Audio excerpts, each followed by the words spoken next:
Ajnanantimirandasya jnana shalakaya chakshurunmilitam yena tasmai Shri Gurave Namaha.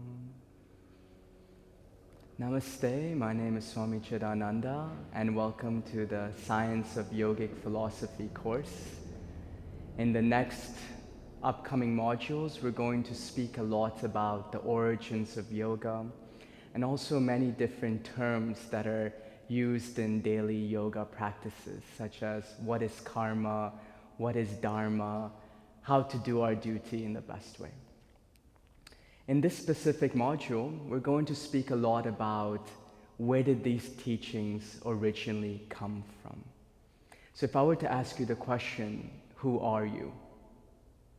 And you were to reflect on this question, a lot of times you might say, I am Swami, or I am Carol, or I am Bob. But then the question becomes, who is this Swami? Who is this Bob? Who is this Carol? Are you the same person that you were 10 years ago?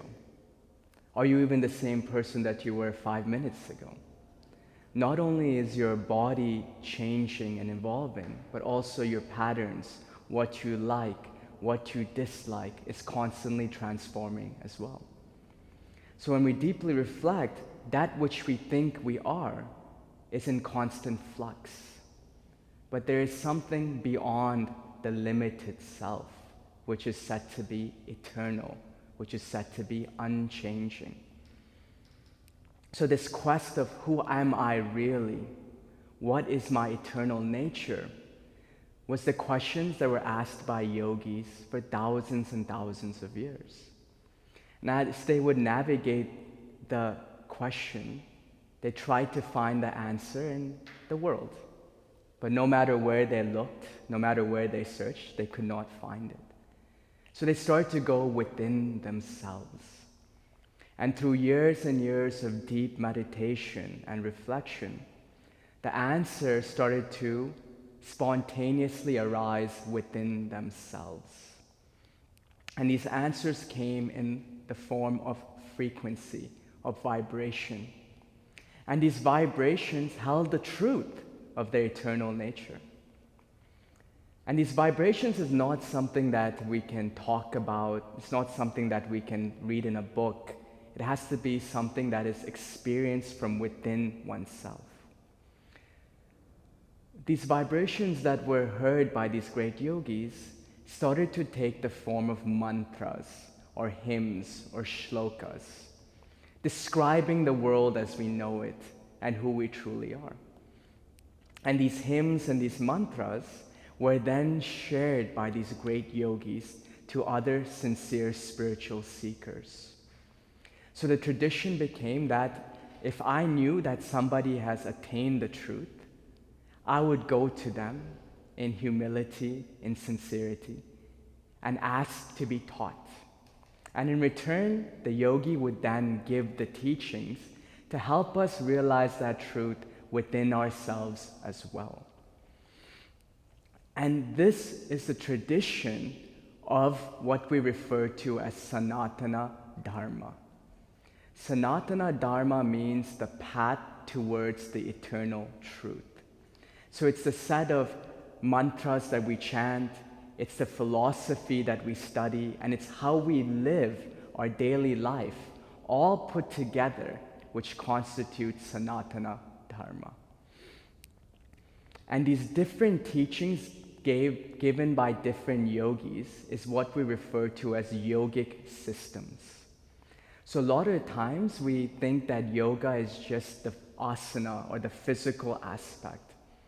But in reality, yoga is defined as union, to come together, to understand our eternal self.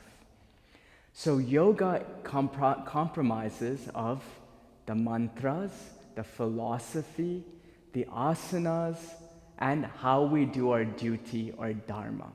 And when we put all of these together, they make a system that we can practice to realize who we truly are.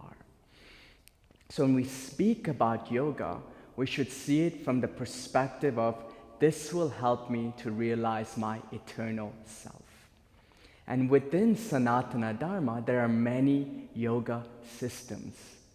Each yogi would realize the truth within themselves in a slightly unique manner. It is said that the truth is one, but the wise describe it in many ways. And in the same way, we all have different attributes and qualities. So some of us might like chocolate ice cream. Some of us might like strawberry ice cream. Some of us might not like ice cream at all. So in the same way, access to the truth can be given through various different paths. So within Sanatana Dharma, it's okay if we come across teachings that we feel might contradict each other. And Sanatana Dharma is designed that way.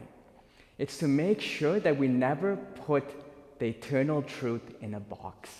It's to make sure that we never become dogmatic. Because we are speaking about divine concepts. And the divine is eternal. It is unknowable. And it even leaves room for inconsistencies. In the West, we like to rationalize everything, right? We like to put everything in a box. This has to make sense. This has to make sense. And both ways should appear externally to be reaching the same truth. But within Sanatana Dharma, on the outskirts, it might look like they're going completely different. But in reality, they're going the same way. So that's very important that there are many, many yoga systems, many, many different ways to approach that one truth of who we are. Now, I keep referring to the term Sanatana Dharma. A lot of times in the West, you might have heard the term Hinduism. So Hinduism is actually a term that was given by invaders that came and crossed the Indus Valley. And so they saw the people of the Indus Valley and they started to refer to them as Hindus. And they started to assign to them the religion of Hinduism. But in reality, the practice of that time was Sanatana Dharma. It was not a religion, but a way of life. And if we do the yoga systems, which will help us to realize our true self. This tradition of Sanatana Dharma was originally given only orally. So as a spiritual seeker, you would go to one of these great yogis and you would sincerely ask to be taught the practices to help us to realize the truth. And these teachings would only be given as an oral tradition. And you had to take it, memorize it, go home, and start to put it to practice. But what started to happen is that over time, the minds of people started to become much weaker. And these great yogis knew that most people would not be able to just take the information orally and put it into practice. So what started to happen was all of this oral knowledge started to be written down into a set of scriptures called the Vedas. So this knowledge that these great yogis heard from within is referred to as Shruti. S-H-R-U-T-I. Shruti means divinely revealed knowledge. It is not knowledge that you can read in a book. It's not knowledge that you've observed around you. It's knowledge that is awoken inside of oneself. So all of this knowledge that was taught by these yogis can be classified as Shruti. So this Shruti knowledge was then compiled into a set of scriptures referred to as the Vedas. And the Vedas make up the framework of Sanatana Dharma. So all teachings within Sanatana Dharma have their roots in the Vedas.